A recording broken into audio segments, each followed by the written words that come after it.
Hello everyone, my name is Diana, and I'm the writer and the director of a film called Since August.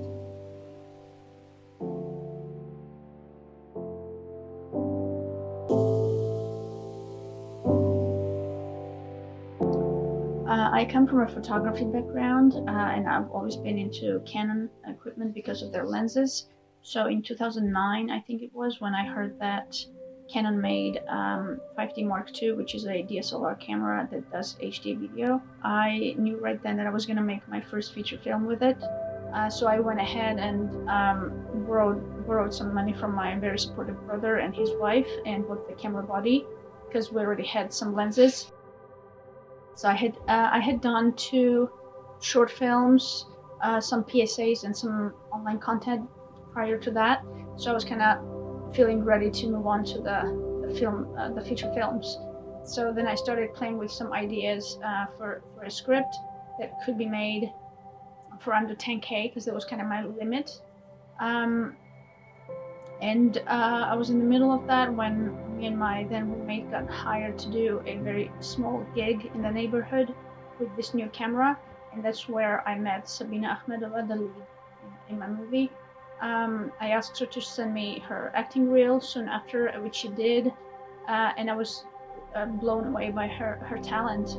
She was just amazing. And so I just decided I'm gonna write something for her and see if she's interested. So I asked her if she would be game for being in my first feature film without pay, and after reading a synopsis she said yes, to my surprise, and which made me really happy. So that's how it started. She contacted me and said, listen, I have a story for you. It's basically for you. Either you do it or I'm not gonna do it. Like, the film is not gonna exist. And that's kind of like an offer you don't say no to, you just at least you look at it. And we met, I read the script, and I fell in love with it. And I thought it's a very unique piece and very beautiful. And the main theme about forgiveness, I feel that it's crucial and very important to all of us. And also it's very multi-layered. There's so many things inside of it, and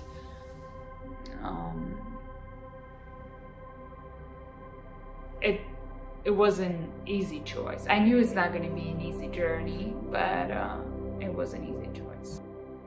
When I first got that script and read through it, I loved the story. I thought, this story is something I have to be a part of telling. The screenwriter, Diana Zuros, she wrote such an amazing vision.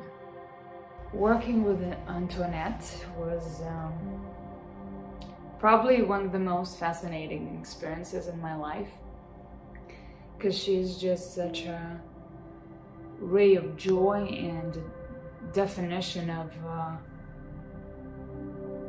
what enjoying life and loving life is. And she just constantly sets that example and reminds you how you should experience life and live it. And she would actually, once she gets to know you, Antoinette would give each person their sign. She said, that's how I feel you and I connect to you. My scene partner, Sabina Akhmedova. We have such amazing chemistry together. She is originally from Russia, who studied and trained to become an actor as well. She very much gets into her work, and I really enjoy working with her. She picked up ASL so quickly, which is amazing, and I know she's fluent in many other languages. I strive for authenticity, and it just inside me there is no other way to go about it.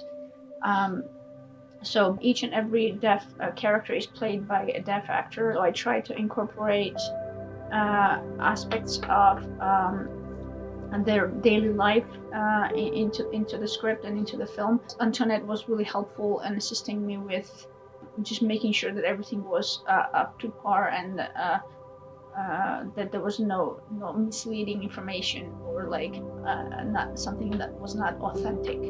Initially, I wanted, and what I did actually was to have the closed captions burnt in the film.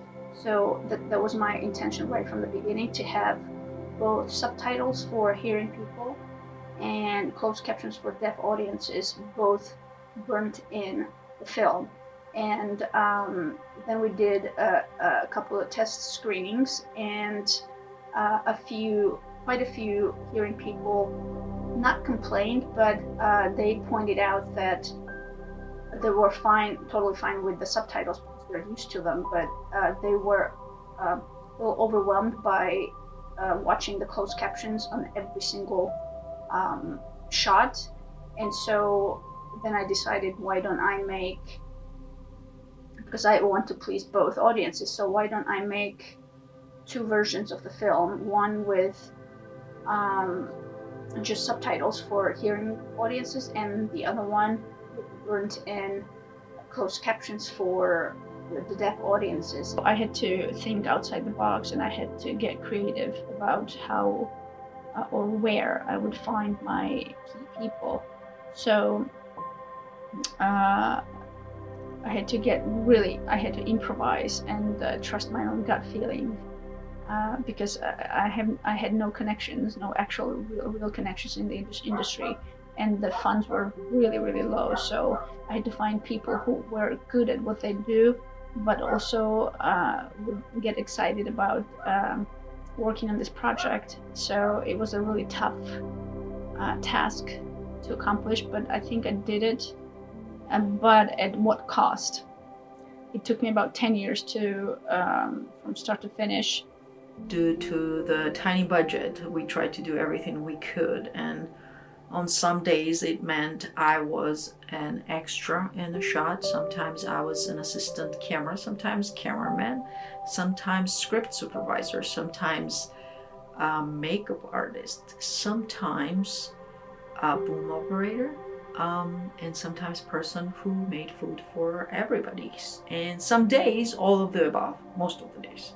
Regardless of the budget, there are always technical challenges, always, even with big budget movies.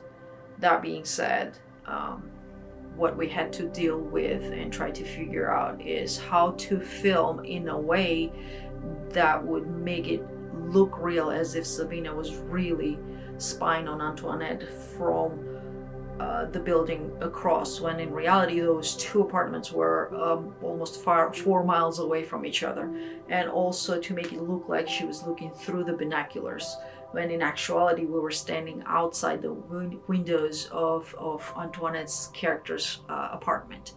So those issues carried into the post-production, and we had to do some pickup shots to kind of make it to sell it, to make it more real, because there were like those shots were not cutting in a way that made it look real and possible. So those were the challenges. I think that's the biggest challenge that we had. My hope is that after you have watched this film, when you walk out of the theater, you spend time thinking about what this film means to you. What have you acquired from this film? When we watch something, we take with us whatever we are ready for, whatever we're ready to accept or receive. So, but I would say the main thing would be, and it's pretty obvious, it's forgiveness, self-forgiveness, first of all, because you forgive others only after you forgive yourself for whatever. It doesn't have to be a very difficult past or very traumatic experiences, but we are all human, and we have we regret things that we have done in the past. So before we are ready to forgive someone, we ourselves. So that's I guess that's the main thing. Also, the fact that the past is the past, and it should not define who you can become. So you can change your destiny starting from where you are right now. So letting go of things that don't serve you, I guess, and move on and make a better life for yourself in whatever way, shape, or form. So yeah, moving forward.